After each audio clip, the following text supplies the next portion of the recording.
Alright guys, so today I'm going to be teaching you how to stain your project. This is going to be part one of my two-part series about how to finish wood in general. So staining will be the first one, clear coating will be the second one. So before you do any staining, what you're going to have to do is do some type of surface preparation. So I highly encourage you to go through the sanding process. I went over this in class. Do any filing first, any disander work, cutting, all that stuff, and then you start with medium. Then you move on to fine, and then you can even raise the grain by making it wet and sand it one more time and make this as smooth as glass. If you don't spend some time and make sure that this finish or the surface is prepped correctly, then most likely your finish will not turn out as nicely as it could. And keep in mind, doesn't matter what kind of project you're making, phone stands, a picture frame, or even like a really nice piece of furniture like a table, stool, chair, whatever it may be, the same process follows through for every single thing you do, even including this. So after surface preparation is done, you're going to need a few things to stain. First, figure out what kind of stain that you would like to do. I have a total of 6 different stains, anything from red mahogany, gunstock, golden oak, early American. I have a little display over here on the side, so you can kind of take a look at that and get a gauge of what you would like to use. Does not matter to me. 6 of them are stains, and the other one is indeed a clear coating. We'll talk about clear coating later. Before you get started, a couple things have to be taken care of in the room itself. First, the lights have to be on. Second thing, if you just listen for a few seconds, ventilation has to be on as well, because the fumes that are given off from the stain itself aren't exactly safe to be breathing in. So we want to have proper ventilation. So both doors should be open, as well as the ventilation system on, and I even have a box fan I usually keep on as well. Second thing, wear an apron. Stain, if it gets on your clothes, sorry, I hate to say it, but they're ruined. So wear an apron just in case you might get something on you. Second thing we're also going to need a pair of gloves here. So I have medium and large gloves, and even small if you have smaller hands. So you'll need a pair of these, because stain, if you get on your hands and your feet, and just your skin in general, maybe not your feet, it does not come off. We can try to get it off, but most likely it's going to stain your skin. That's why it's called stain. It stains, or it provides like a coloration to the wood. So for this demonstration, I'm going to be using my preferred stain, gunstock. I really like the color. It's like a maroon color. So stains are located behind me on the shelf over here. So everything has a specific order, location, and place. Choose whichever one you would like. If something's empty, please let me know. And make sure when you're done, it goes back in the proper spot. Everything has a specific spot. Gloves are at the very top, stains in the middle. Usually I keep tools, clear coat, and sanding paper on the side. And then I also have the staining rags over here. Anyways, back to where we first were. So, after you have your stain selected and chosen, you also need a block of wood with nails in it. Keep them below this table.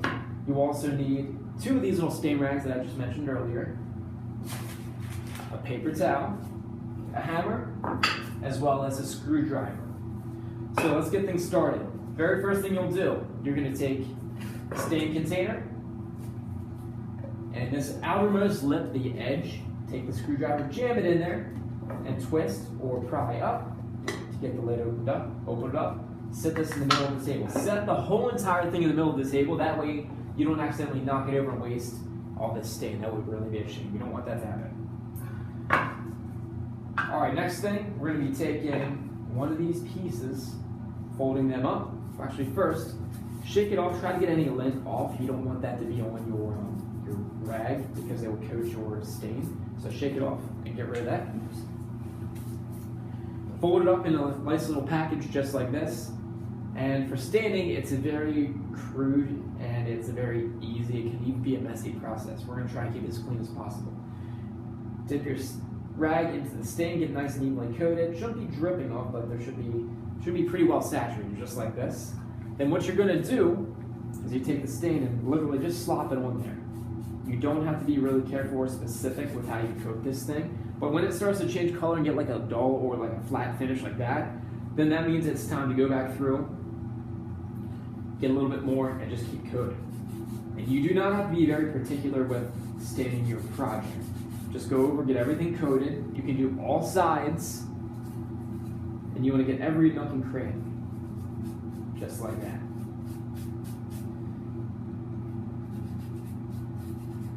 Okay, so if you imagine sponge is kind of like, or I imagine wood, it's kind of like a sponge. So let this stain soak for a few minutes, maybe, well, the longer you let it soak, the deeper and more coloration that will be in your piece of wood. After you let it soak for a few minutes, we're going to take our clean rag here, wipe off any extra or excess stain that is left over. This just helps get rid of any like blobs or blotches or any spots from being too dark or too light. Kind of evens everything out. Just go over everything nice and lightly. You can kind of see from here, that there's extra stain that comes off. Not too much, but there is some. All right, now stain itself, we can't really do anything as of right now because the stain takes roughly, I'm pretty sure the package says like, let's take a look. It says it takes roughly an hour to completely dry. And sometimes they even say 24 hours before you can even touch it. So, put it on a board with nails. I would not suggest setting it on the bare table. It's got to be suspended, that way it can dry the whole way around. And then over on the other side of the room here, I'm going to move this over so you can take a look. You're going to put your board with nails and your project up on one of these shelves, just like you see, and just let it dry there, okay?